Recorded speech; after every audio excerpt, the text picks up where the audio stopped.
So hi Matthew, Hi. we are here on the Krotos booth, and you are going to show us your latest kind of plugin for sound design and game audio design, right? Yeah, well basically what we do at Krotos is we are empowering people doing sound design. Our main market right now is professionals working in TV, games and film. But we've got a new prototype product that we're showing for the first time here at NAMM called Krotos Studio.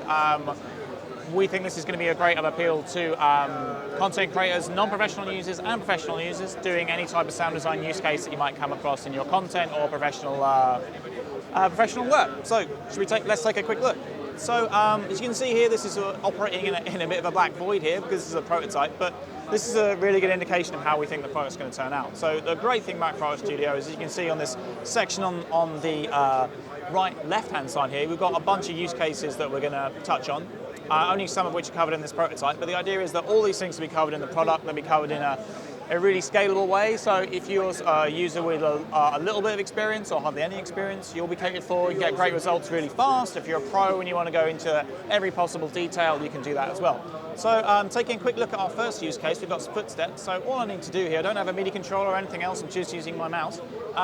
Just clicking here in my XY pad is going to start triggering those footsteps. So the great thing about this setup is I can easily walk now from one surface to another. So I've walked from dirt to grass, now onto wood, and onto concrete. So if I'm watching the screen and I'm seeing someone move across surfaces, they frequently do, I can cover that really easily. I don't need to use loads of controls, I can just use it with my mouse. So something else I can do here, to add expressivity to that performance, I can click, and if I drag, I'm going to get a scuff. So again, if I can really respond to a performance really easily, I can add in a cloth layer. So let's say a character's wearing like a canvas bag. I can use my second XY here to control the mix of different cloth layers. Maybe in fact I need to have a bit of leather in there, like a leather jacket type of thing. So we've got that. Now I can balance between the two. Now I can dial that back with my fader here and get steps and cloth for all those surfaces. Super easy, super quick. Moving on to another example here, we've got a whoosh creator here. And I can control some effects, the layers of source material that are making up this whoosh effect, and then by interacting with the XY, I can quickly make a whoosh effect or a transition of any duration or kind of feel. Maybe add a little tremolo to get that a bit more of a cinematic kind of pulse. There we go, super easy, super fast. So let's say I've done this one based on a tiger, which is pretty cool. All right, so let's say that was like the best whoosh I've ever made, but you know, it's kind of gone, right? But no, it's not. So what's happening is the plugin is actually recording under the hood, and using this section over here, I can actually grab and drag and drop that performance, the audio of that performance, out of the plugin directly into the timeline of my host. So it's an amazingly fast way of prototyping, experimenting, making sound, and dropping it straight to synchronize it. Another great thing we can do here is another option here is stems, so I can drag and drop the stems, the 4 layers that made up that performance, all at the same time, and drag that into the timeline as well. So you don't have to stop, you don't have to get out of the flow, you don't have to stop to render, re-import your audio. You just have the plugin open, make stuff, drag it out, and you're away. Super fast, super performable. So moving on to another example. So you quite often need to lay down a background ambience to a scene. So jumping straight into my city preset here, this is auto playing. So I'm immediately in that scene, and now very quickly I can use the XYs to mix between multiple layers. So let's say I'll add a little bit more construction ambience into this busy, gritty, dirty city that I'm working in. If this isn't really doing it for me, I can hit the dice, get some different assets, get a different mix, maybe work on my reverbs and delays here, and really quickly get something that's going to get me pretty close to what I need. I can click on movement to add a little bit more evolution into this sound. The great thing about the way we're working with backgrounds here is this is never going to repeat, it's never going to sound repetitive, it's always going to sound natural. And this way of working can allow you to do 30 seconds of backgrounds or 30 minutes just really with a couple of clicks of a button. Super powerful, super easy, and super fast. So clicking on a subcategory over here, I've got the same approach here to do a forest ambience.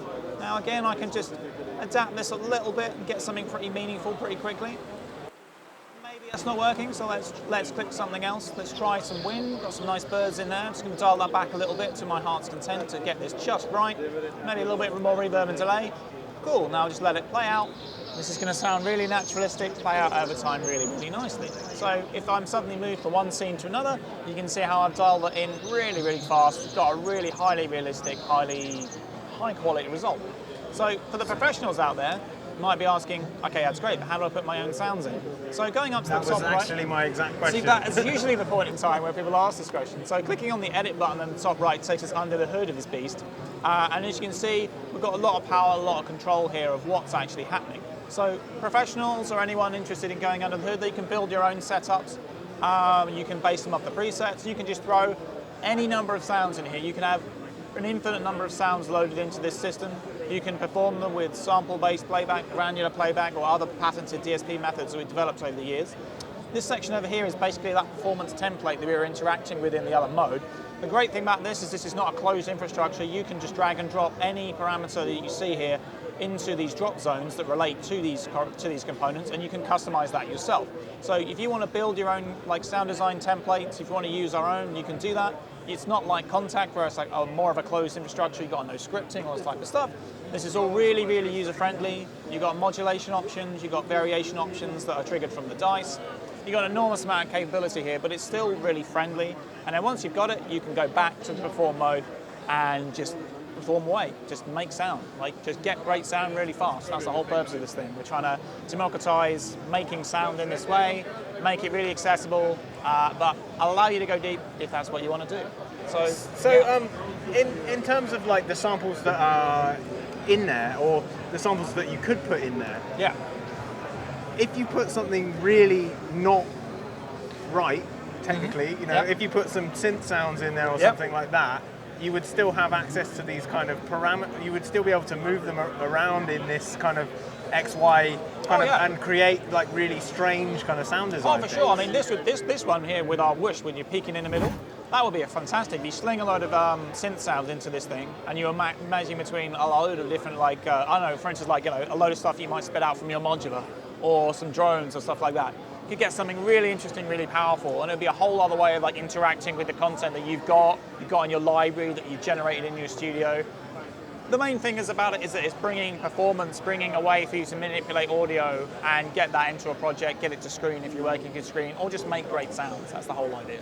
Yeah, I can imagine it would be really fun to put, if you were scoring something, putting in some of the things that you've used in your score and then interacting with them kind of on the fly as you're watching a piece. Oh, definitely. I mean, I can also imagine what we will do, based on a lot of conversations we've had this week, will be, we'll be adding a cinematic category here as well. So you'll be able to make, risers, drops, cinematic effects, using the same kind of DNA, where you've got simple controls you interact with to make something that feels right for the particular thing you're doing.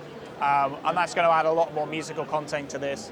It's going to make it great for trailer work, or when people are saying, I need to kind of trailerize my sounds, or add this drama to the music I'm doing. This could be a really ideal fit for that as well.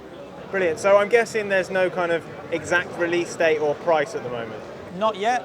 We're looking at kind of early 2023, basically. We're still fairly early days, but the response to this so far has been really amazing. People seem really excited, so that's really great validation for us.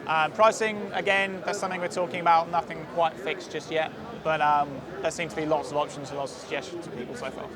Brilliant. Matthew, thank you very much. Thank you very much.